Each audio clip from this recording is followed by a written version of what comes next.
First time Aisha walked into her English class, she felt a mix of excitement and fear. She had spent months preparing for this moment, watching English movies with subtitles, listening to English songs, and practicing basic phrases in front of the mirror. But now, sitting in a brightly lit classroom with students from different parts of the world, she felt like a child learning to speak for the first time. The teacher smiled warmly and asked each student to introduce themselves. As her turn approached, Aisha's palms grew sweaty, and her heart pounded in her chest. Back in her home country, Aisha had always admired those who spoke fluent English. She had watched television interviews where professionals conversed effortlessly in the language, using words she barely understood. English, to her, represented intelligence, confidence, and success. She knew that mastering the language would open doors to better job opportunities, higher education, and even the possibility of traveling to places she had only seen in movies.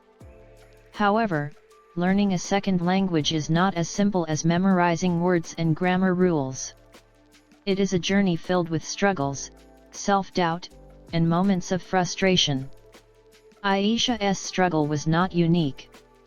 Millions of people around the world attempt to learn English as a second language, each facing their own set of challenges. Some struggle with pronunciation, unable to make certain sounds that do not exist in their native language. Others find English grammar confusing, with its irregular verbs, tricky tenses, and countless exceptions to rules.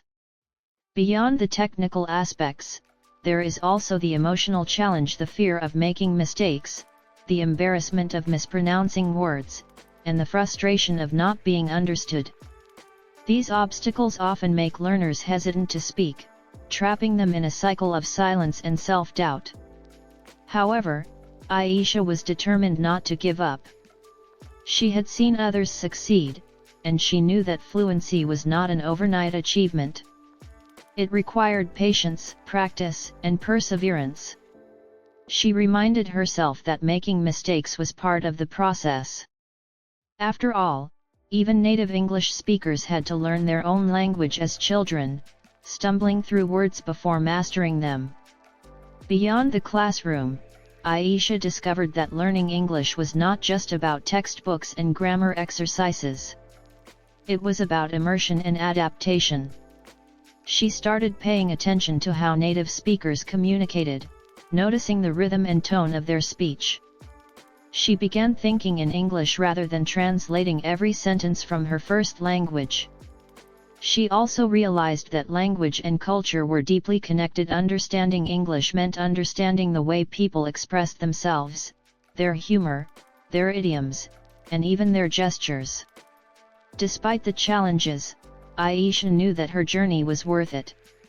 English was more than just a subject in school, it was a bridge to the world. It connected her to people from different backgrounds, helped her express herself in new ways, and gave her the confidence to dream bigger. While the road ahead was long, she was ready to take on the challenge, one word at a time. This story explores the journey of learning English as a second language, highlighting the difficulties learners face, the breakthroughs that make it worthwhile, and the strategies that can help make the process easier. Through Aisha's story and the experiences of many others like her, we will see that learning English is not just about language, it is about growth, confidence, and the power of communication. The fear of speaking. The school bell ringing. Aisha sat at the back of the classroom, gripping her notebook so tightly that her fingers turned white. She could hear the ticking of the clock on the wall, each second pulling her closer to the inevitable moment when she would have to speak. The teacher, a tall woman with curly brown hair and a kind smile, had just written "Introduce yourself" on the board in large, bold letters. One by one, the students stood up, their voices filling the quiet room. Some spoke fluently, their words flowing with ease, while others hesitated, their accents thick but confident. Hello, my name is Carlos. I am from Mexico. I have been learning English for 3 years, and I really like it, one student said. Hi, I'm Hannah. I come from Japan. I want to speak English well so I can travel, another added, her voice a little shaky but clear. Aisha watched them in awe. Even those who struggled spoke more than she thought she could. Why did they all seem so much braver than her? She lowered her head and stared at her notebook, where she had written and rewritten her introduction at least 10 times. My name is Aisha. I am from Sudan. I like to read and cook. It was a simple sentence, one she had practiced in her head over and over. But would she be able to say it out loud? The student beside her, a boy named David from Brazil, stood up confidently. Hello, my name is David. I'm from Brazil. I've been learning English for 2 years, and I love it. He grinned as he sat down, looking pleased with himself. Then, silence. Aisha's heart started to pound. It was her turn. She felt the weight of the room pressing in on her. The teacher's gentle eyes turned to her, encouraging her to stand slowly. She rose to her feet, feeling as if the whole world was watching her. Hello, she stammered. Her voice was barely above a whisper. She cleared her throat and tried again. My name. Aisha. From Sudan. She stopped. Her mind had gone completely blank. What comes next? The sentence she had practiced so many times had disappeared from her memory. She could feel the heat rushing to her face. The teacher smiled warmly. That's a great start, Aisha. Would you like to tell us more maybe about your hobbies? Aisha wanted to speak. She wanted to say she loved books, that she dreamed of writing her own stories one day, that she enjoyed cooking traditional Sudanese dishes with her mother. But the words refused to come. It was as if her brain had frozen. Seconds passed. The silence stretched on, feeling heavier with each moment. Someone in the back of the room coughed. Aisha swallowed hard, then quickly shook her head and sat down. The teacher nodded understandingly.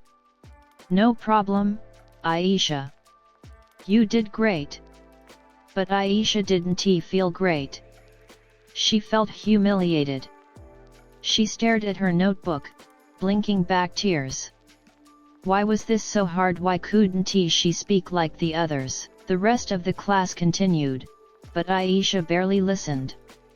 Her mind was too busy replaying the moment over and over. She had spoken only a few words, yet it had felt like the hardest thing she had ever done. When the bell rang, signaling the end of the lesson, Aisha hurried out of the classroom before anyone could talk to her.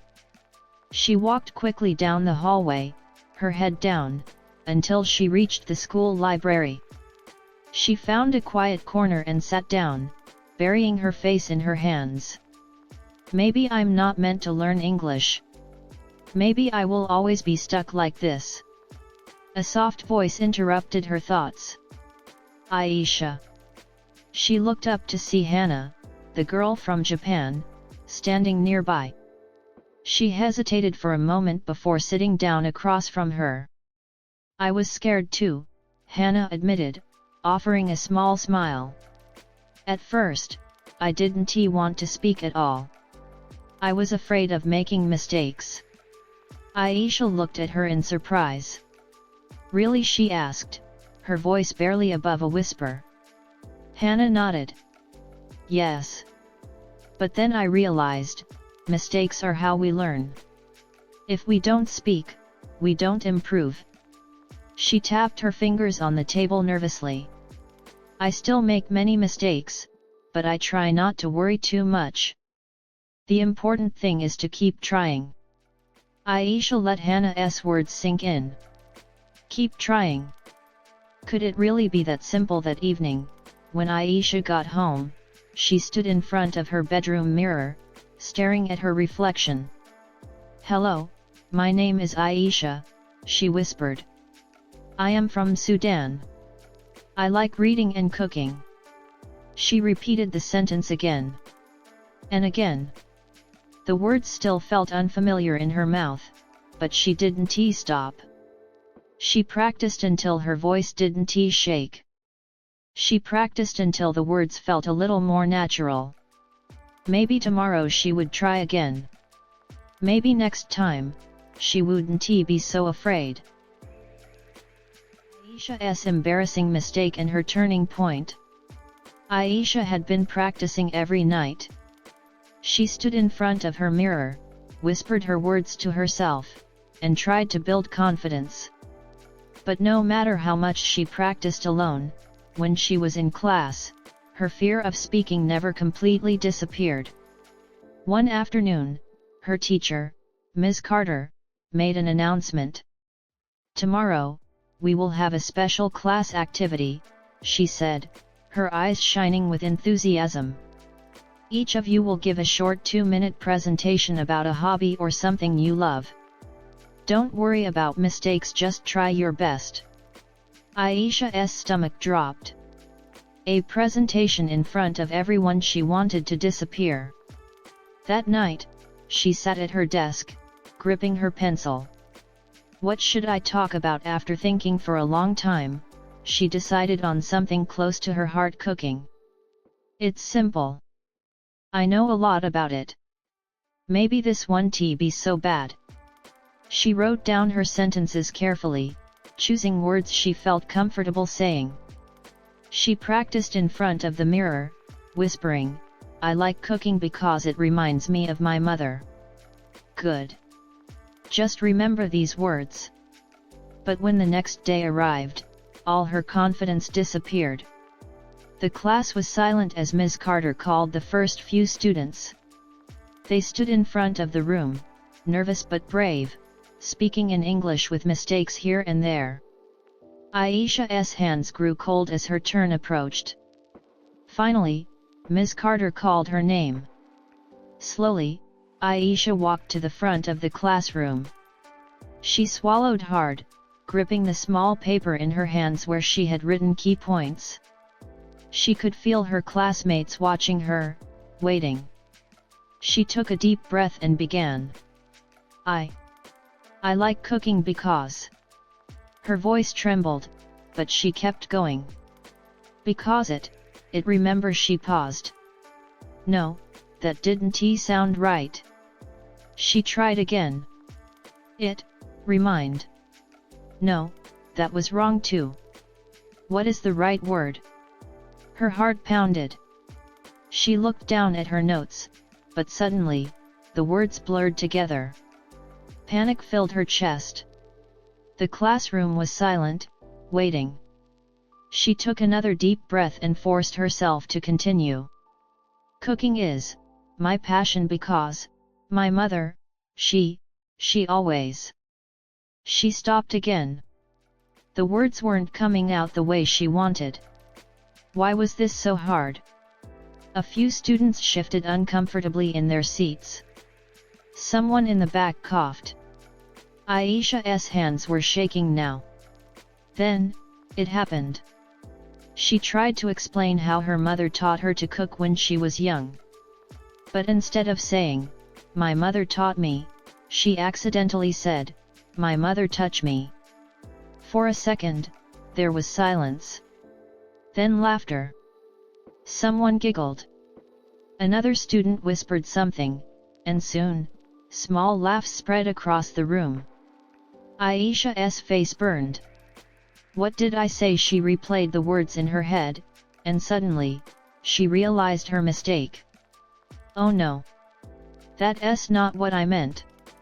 Her body froze. Shame filled her, making her want to run out of the room. Ms. Carter quickly stepped in, clapping her hands. "All right, class, that's enough," she said firmly, silencing the laughter. She turned to Aisha with an encouraging smile. You're doing great. Keep going. But Aisha couldn't. Her eyes stung with tears. Without another word, she turned and hurried back to her seat, sitting down so quickly that her chair almost tipped over. She kept her head low, avoiding everyone's eyes. She didn't hear the next student's presentation. She didn't hear anything. All she could think about was her mistake. I can never speak English again. Never. The turning point. That evening, Aisha locked herself in her room. She refused to eat dinner. She buried her face in her pillow, embarrassed beyond words. Her phone buzzed. A message from Hannah. Hannah, hey, are you okay?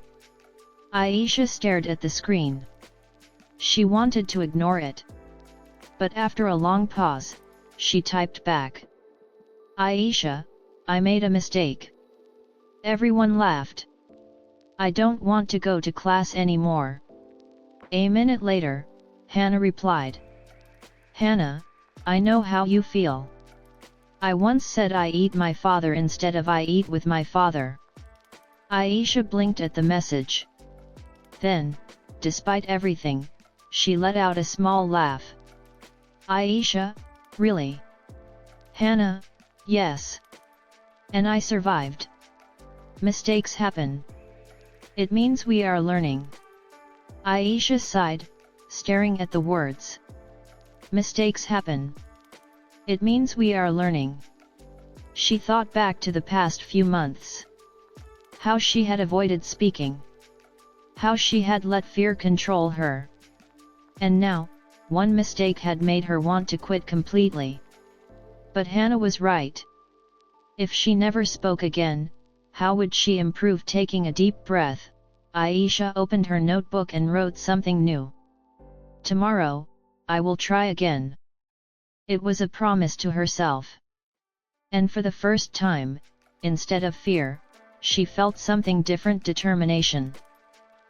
Plot 3. Aisha's biggest challenge: the speech competition. Aisha kept her promise to herself. The day after her embarrassing mistake, she walked into class with her head held high. It wasn't easy. She still felt like everyone remembered what happened. But she refused to let her fear win. When the teacher asked a question, she forced herself to raise her hand. When she answered, her words were shaky, her grammar wasn't perfect, but she spoke. Days turned into weeks. Slowly, something changed. She made mistakes, but now, instead of freezing, she corrected herself and moved on. Instead of avoiding conversations, she practiced speaking with Hannah and David outside of class. She still wasn't fluent, but she was trying. And that was more important than perfection. One afternoon, Ms. Carter made an announcement. Our school is holding an English speech competition next month, she said. It's a chance for students to practice public speaking. Anyone can participate. Aisha's stomach twisted. A speech competition in English? That sounds impossible. She pushed the thought away until Ms. Carter spoke again. I encourage all of you to try. And Aisha? She smiled warmly. I think you would be great. The entire class turned to look at Aisha. Her heart pounded. Me, a speech in front of everyone? She shook her head. I can't. Ms. Carter's expression remained kind. I think you can. Hannah nudged her. You should try. David smiled. You always practice so much. Why not show how much you've improved? Aisha's mind screamed, no. But something deep inside whispered, what if you can? She didn't sleep that night. She imagined herself standing in front of a crowd, her voice failing, people laughing. But then she remembered she had already faced embarrassment once. And she survived. The next morning, she walked up to Ms. Carter's desk and took the registration form. "I'll do it," she said, her voice shaking but firm. The preparation. Aisha spent weeks preparing. She chose a speech topic that meant something to her, the power of never giving up. She wrote and rewrote her speech, carefully choosing simple words she felt confident saying. Every evening, she stood in front of her mirror and practiced speaking aloud. Hannah and David helped her. They listened, corrected her mistakes, and encouraged her when she got frustrated. She made progress, but one thing still scared her: speaking in front of a crowd. Ms. Carter noticed her hesitation and gave her advice. "Practice in front of people," she said. "Start small. Speak to a few classmates, then a bigger group. You need to get used to the feeling." So Aisha pushed herself. She practiced in front of Hannah and David first. Then, a small group of classmates. Then, the whole class. At first, she was terrified. But each time, it got a little easier. Finally, the big day arrived. The speech competition. Aisha stood backstage, her hands ice cold. The school auditorium was packed. Students, teachers, and even some parents sat in the audience. So many eyes. So many people. The announcer called her name. Taking a deep breath, Aisha stepped onto the stage. She gripped the microphone. The bright stage lights blinded her for a second. The room was silent, waiting. She opened her mouth then froze. What if I forget my words? What if I make a mistake? What if they laugh? Her chest tightened. No. Not again. She forced herself to breathe. She remembered her long nights of practice. She remembered Hannah and David's support. She remembered her own promise: "I will try again." Slowly, she spoke. "My name is Aisha, and today, I want to talk about something very important: never giving up."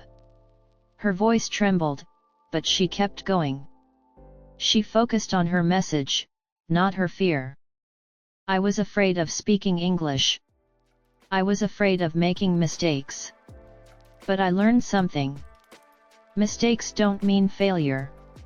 They mean learning." As she spoke, she forgot about the crowd. She felt her words, not just said them. She finished with, "So don't be afraid. Keep trying. Because one day, you will look back and see how far you've come." Silence. Then applause. It started softly, then grew louder. Some students even stood up, clapping. Aisha's heart pounded not from fear, but from pride. She did it. She spoke in English. In front of everyone. And they understood her. Tears filled her eyes, but this time, they weren't from embarrassment. They were from victory. After the competition, Aisha couldn't stop smiling. She didn't win first place, but that didn't matter. She had won against her biggest enemy, her own fear. Ms. Carter patted her shoulder. "I'm proud of you, Aisha." Hannah and David ran up to her, grinning. "You were amazing." For the first time, Aisha believed it. From that day on, she no longer avoided speaking English. She still made mistakes, but she no longer let them stop her. One evening, as she practiced in front of the mirror, she smiled at her reflection and said, "I am not afraid anymore." She had finally found her voice. The end. After the competition, Aisha couldn't stop smiling. She didn't win first place, but that didn't matter. She had won against her biggest enemy, her own fear. Ms. Carter patted her shoulder. "I'm proud of you, Aisha." Hannah and David ran up to her, grinning. "You were amazing." For the first time, Aisha believed it. From that day on, she no longer avoided speaking English. She still made mistakes, but she no longer let them stop her. One evening, as she practiced in front of the mirror, she smiled at her reflection and said, "I am not afraid anymore." She had finally found her voice. The end.